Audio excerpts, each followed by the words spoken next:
Hello good evening friend, this is Sankita और हम अपनी शॉर्ट वीडियो क्लिप में आज एक और नए टॉपिक को डिस्कस करेंगे जो कि बच्चों को बहुत ही कंफ्यूजिंग लगता है और हमेशा ही इससे एक क्वेश्चन आता ही है। और इसका प्रूफ है, आप अपने प्रीवियस ईयर क्वेश्चन निकालें और उसमें चेक करें कि वैलिडिटी और रिलायबिलिटी से आपको क्वेश्चन मिला है कि नहीं। रेदर देन वो एग्ज़ाम कोई भी हो, ये मैटर नहीं करता, बस टीचिंग से रिलेटेड होना चाहिए और उसमें साइकोलॉजी पोर्शन रहना चाहिए, तो उसमें वैलिडिटी और रिलायबिलिटी का क्वेश्चन आता ही है। ठीक है, तो इस वीडियो को देखने के बाद आई एम वेरी श्योर कि आप कभी भी रिलायबिलिटी और वैलिडिटी का क्वेश्चन गलत करके नहीं आएंगे। ठीक है, सबसे पहले हम बात करते हैं quality of good tools and method of educational measurement. देखिए, जब भी आप कोई चीज़ असेसमेंट एंड मेजरमेंट का ये टॉपिक है, जब भी आप असेसमेंट एंड मेजरमेंट में किसी कंटेंट को मेज़र करते हैं तो उसके कुछ की फैक्ट्स रहते हैं, जैसे कि validity, reliability, objectivity, norms, comprehensiveness and practicability. तो ज़्यादातर जो क्वेश्चन बनता है आपका, ज़्यादातर क्या वहीं से क्वेश्चन बनता है, वैलिडिटी एंड रिलायबिलिटी से। ठीक है, तो आज हम इन दोनों को डिस्कस करेंगे, वैलिडिटी और रिलायबिलिटी को। देखिए, वैलिडिटी क्या होता है? वैलिडिटी होता है वैधता, हिंदी में इसको बोलते हैं वैधता। You can read the definition: efficiency at which it is measure the performance what it aim to measure. Why I'm giving stress what it is aim to measure. Validity का मतलब वो होता है कि ऐसी चीज़ जो उसी के लिए बनी हो, ठीक है, और उसी को मेज़र करती हो। For example, efficiency at which it is measure the performance what it is aim to measure. For example, मैं एग्जाम्पल से क्लियर करती हूँ। फॉर एग्जाम्पल, कि कोई चीज़ किसी पर्टिकुलर क्वालिटी के लिए बनी हुई है तो उसको मेज़र करेगी। फॉर एग्जांपल, जैसे कि आपने हिस्ट्री की बुक मंगवाई, ठीक है, आपने हिस्ट्री की बुक मंगवाई, बेसिकली आपने मॉडर्न हिस्ट्री की बुक मंगवाई, ठीक है, लेकिन जब आपने उसको खोल के देखा, एनालाइज किया, तो उसमें जो है मॉडर्न हिस्ट्री ना होके उसमें ज़्यादातर आपके पास हिस्ट्री का प्री हिस्टोरिकल पीरियड था, मतलब मॉडर्न हिस्ट्री से पहले का कंटेंट ज़्यादा था और मॉडर्न हिस्ट्री के बारे में बहुत ही कम था। तो आप क्या बोलोगे कि यार ये बुक वैलिड नहीं है। मतलब आप क्या चाह रहे थे, वो बुक किस लिए बनी है? मॉडर्न हिस्ट्री के लिए बनी है, लेकिन उसमें क्या है, मॉडर्न हिस्ट्री तो है ही नहीं। तो ये मतलब होता है वैलिडिटी का, कि जो चीज़ जिसके लिए बनी हो उसको अगर वो मेज़र कर रही है तो उसका मतलब है वैलिडिटी। ठीक है, जैसे कि आपके पास एक मशीन है, ठीक है, वो बनी है आपके पास मेज़रमेंट के लिए, ठीक है, मशीन मेज़रमेंट के लिए बनी हुई है, ठीक है, तो आप क्या करोगे, उससे मेज़र ही करोगे। तो अगर वो मशीन मेज़रमेंट के लिए बनी है, अगर वो मेज़र ही नहीं कर पा रही चीज़ों को, तो आप क्या बोलोगे कि ये वैलिड नहीं है। मतलब जिस चीज़ के लिए वो बनी है वो चीज़ तो वो कर ही नहीं पा रही है, तो इसको बोलते हैं वैलिडिटी। ठीक है, ठीक है, if a test measure those quality, अगर टेस्ट वही क्वालिटी को मेजर करता है, और एबिलिटी, क्वालिटी और ability for which it is constructed, जिस चीज़ के लिए वो बना हुआ है, then this is called validity.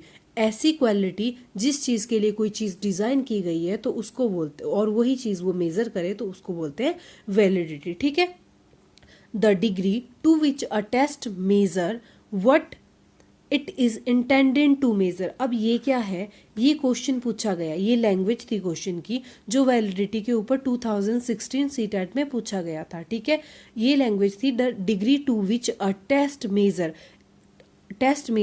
What it is intended to measure is called. तो ऑप्शन में था रिलायबिलिटी, वैलिडिटी, ऑब्जेक्टिविटी और ऑल ऑफ दीज। तो आपको पता है, ऐसी डिग्री जिसमें कोई टेस्ट मेजर करता है क्या चीज़, व्हाट इट इज इंटेंडेड मतलब जिस चीज़ के लिए वो डिज़ाइन किया गया, तो उसको बोलते हैं वैलिडिटी। ठीक है, तो सिंपल वर्ड्स में हम यही समझे कि वैलिडिटी का मतलब होता है ऐसी चीज़ जिस चीज़ के लिए वो तैयार की गई है, अगर इसी को वो सही से मेज़र करती है तो उसको बोलते हैं वैलिडिटी। अब पढ़ते हैं हम रिलायबिलिटी। रिलायबिलिटी का मतलब होता है स्थिरता। ठीक है, रिलायबल होना। रिलायबिलिटी में तो आपने सिर्फ और सिर्फ एक चीज़ देखनी है, कंसिस्टेंसी का मतलब होता है रेपिटेशन, बार बार एक ही रिजल्ट देना। ठीक है, जहाँ पे वर्ड आपको कंसिस्टेंसी या रेपिटेशन दिख गया, वहाँ पे क्या होगा, रिलायबिलिटी। ठीक है, ठीक है, ये मशीन का ही एग्जांपल देते हुए मैं कहती हूँ, जैसे कोई मशीन है वो डिज़ाइन की गई है किसी 100 kg, जो भी है 100 kg मेज़रमेंट के लिए वो बनाई गई है। ठीक है, तो हम क्या करेंगे, जब भी उसकी टेस्टिंग होगी, ठीक है, हर चीज़ को मार्केट में आने से पहले क्या करते हैं, टेस्टिंग करते हैं। तो जब भी उस मशीन की टेस्टिंग होगी तो जो भी उसका ओनर होगा वो क्या करेगा, वो बार बार उसको चेक करेगा कि क्या ये 100 kg ही मेज़र कर रही है या उसमें एरर तो नहीं है। तो जो बार बार वो रिजल्ट देगी 100 kg, एक बार उसने चेक किया तो 100 दे रही है, दूसरी बार भी 100, तीसरी बार भी 100, तो वो क्या बोलेगा कि ये रिलायबल है। ठीक है, रिलायबल है मतलब बार बार कंसिस्टेंट रिजल्ट दे रही है, एक स्टेबल रिजल्ट दे रही है। ऐसा नहीं कि सम टाइम वो 98 बता रही है, सम टाइम 97 बता रही है, सम टाइम 100 बता रही है। रिलायबिलिटी का मतलब होता है बार बार एक ही रिजल्ट को देना। और इसमें वैलिडिटी कहाँ हुई, क्योंकि वो मेज़र कर रही है। ठीक है, तो बनी किस चीज़ के लिए, मेज़रमेंट के लिए बनी, और कर भी क्या रही है, मेज़र कर रही है, तो वो वैलिड भी हुई। और उसमें बार बार रिजल्ट की, अगर सेम रिजल्ट की रेपिटेशन हुई तो वो रिलायबल हुई। रिलायबिलिटी का मैं एक और एग्जांपल देती हूँ। फॉर एग्जांपल, आपने एक बच्चे को एक टेस्ट दिया, ठीक है, उसमें उसके 30 मार्क्स आए। वही टेस्ट आपने उसको 2 आवर के बाद दिया तो सेम उसके 30 मार्क्स आए। वही टेस्ट उसको आपने नेक्स्ट डे दिया तो तब भी उसके 30 मार्क्स आए। तो क्या हुआ, आपने क्या किया, 30 30 30, मतलब रिजल्ट क्या है, रिलायबल है। मतलब उस टेस्ट का रिजल्ट क्या है, रिलायबल है, मतलब बच्चा सेम रिजल्ट दे रहा है। ठीक है, ये होता है रिलायबिलिटी। अब हम इसकी लैंग्वेज समझ लेते हैं। It is degree to which an assessment tool produce stable और कंसिस्टेंट रिजल्ट।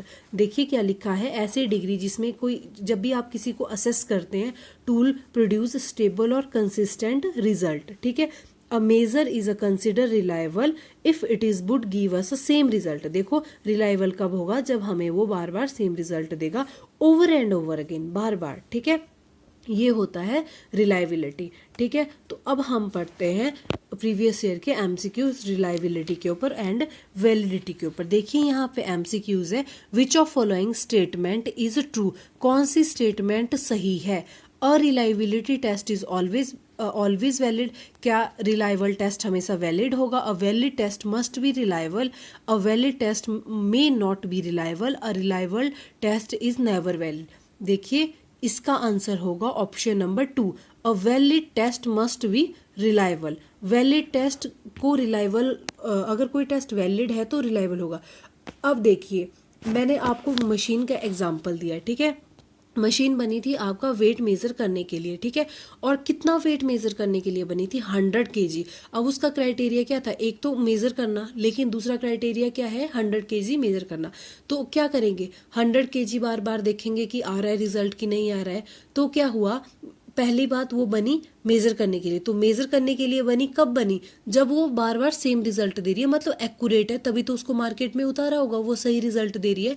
तो अगर कोई test, a valid test must be, अगर कोई टेस्ट रिलायबल है तो वो वैलिड भी होगा ही होगा। रिलायबल मतलब आपने उसके ऊपर बार बार टेस्टिंग की हुई है, तो valid test must be reliable. तो इसका आंसर ये होगा, सेकंड इसका आंसर होगा, a valid test must be reliable. ठीक है, नेक्स्ट है the consistency of evaluations result is measure by. ये भी आपका प्रीवियस ईयर का क्वेश्चन है। द कंसिस्टेंसी, मैंने क्या बोला था आपको, जहाँ पे कंसिस्टेंसी दिख गया मतलब चीज़ों की रेपिटेशन हो रही है, और वहाँ क्या होगा, रिलायबिलिटी। कंसिस्टेंसी जहाँ पे दिख गया वहाँ पे क्या होगा, रिलायबिलिटी। ओके, ये थे आज की video. Thank you and have a nice day.